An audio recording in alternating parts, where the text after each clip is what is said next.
Bonjour, je suis le docteur Luc Dubois.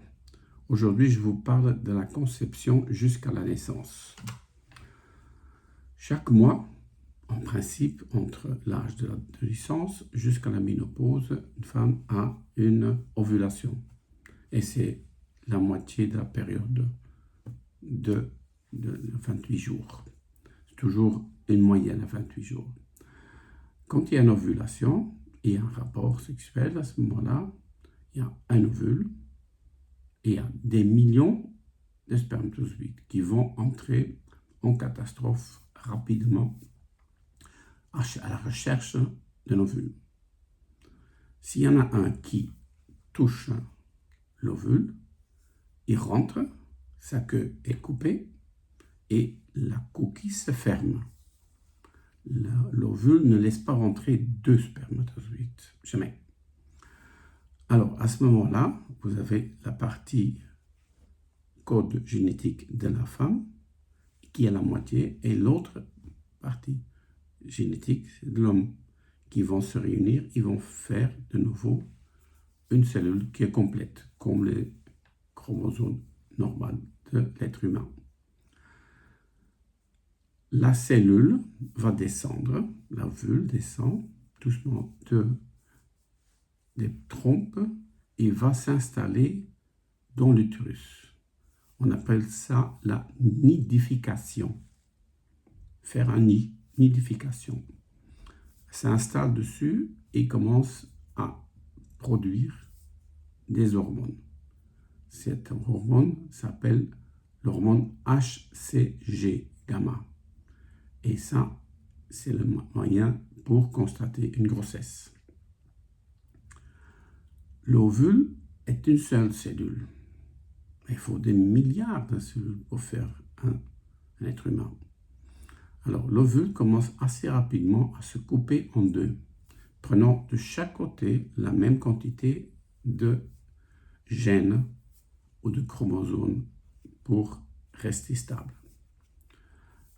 La deuxième partie, c'est l'ovule va avoir plusieurs divisions et à ce moment-là, ça fait un petit paquet. Ce petit paquet s'appelle la morule. La morule. Et ça, c'est le début de la différenciation. Là, à ce moment-là, le corps de cet ovule commence à différencier. Il y a une partie qui vient de derrière qui va se mettre devant. Il y a une partie de cette partie derrière qui va se mettre dans le cerveau, le futur cerveau. Une partie du moyen va se faire des muscles et des os. Et la partie interne va vers tout ce qui est intestinal. Et tout se passe en phase progressive. Tout commence à partir du dos et va vers l'avant. C'est pour cela que quand il y a un accident, on voit toujours des lèvres coupées ou le palais coupé.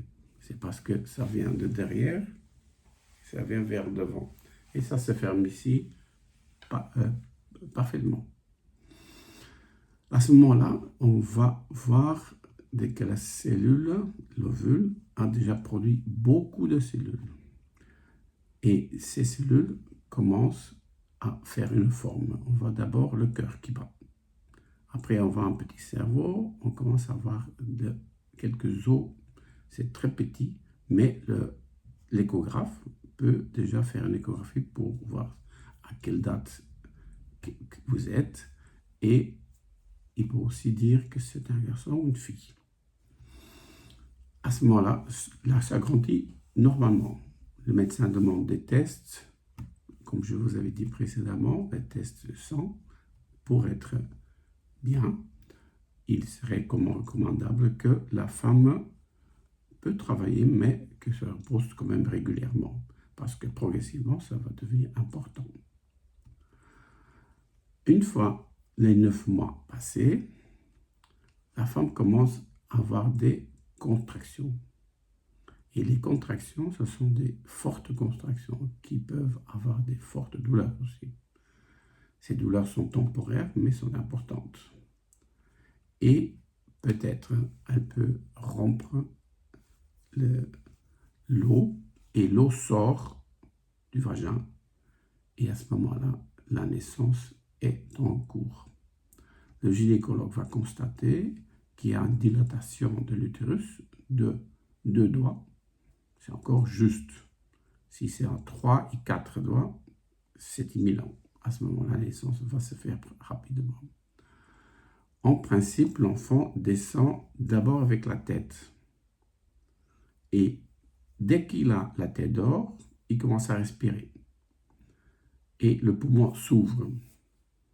Si vous avez un autre cas qui descend avec les jambes, c'est plus dangereux parce que à ce moment-là, le cordon ombilical est au milieu et c'est la seule ressource d'oxygène pour l'enfant. Mais une fois que l'enfant est dehors, il commence à respirer et qu'est-ce qu'il fait? C'est qu'il va faire beaucoup pour longtemps. Crier, crier, crier. Et ça veut dire que bon, ses poumons sont prêts. Et voilà, l'enfant est né et ça dure à peu près le temps de 9 mois. Merci, à la prochaine.